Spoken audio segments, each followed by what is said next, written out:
Kanya-kanyang gimmick ang mga travel agency na lumahok sa Travel Expo na ginaganap ngayon sa Pasay, na dinagsa ng mga maagang nagpaplano ng kanilang mga lamierda sa loob at labas ng bansa.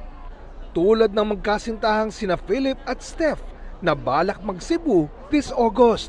For celebration lang, birthday, ganun.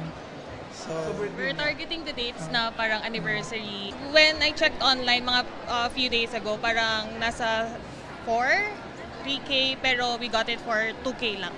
Ang pamilya Himenea naman, trip makapag-Vietnam for their mom.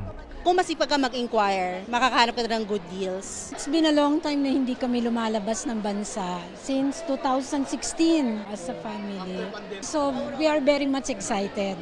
Ang Travel Expo na ito na nilalahukan ng aabot sa mahigit 300 local and international exhibitors ay pasimuno ng Philippine Travel Agencies Association na ang hangad ay palakasin palalo ang turismo. We are not just travel agencies, we are travel advisors. So we give them face-to-face experiences and tips which we cannot ask from a computer.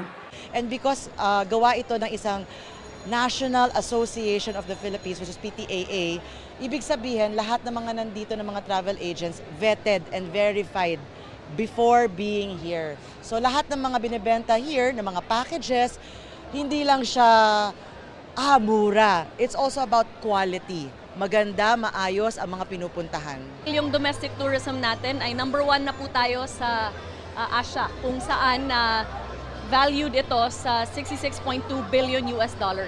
And it's precisely expos and exhibits like this that help our local destinations be introduced to our tourists. Target daw ng DOT na mahigitan pa ang mahigit 5 milyong bisitang naitala noong nakarang taon. Para sa GMA Integrated News, Oscar Oida, nakatutok 24 oras.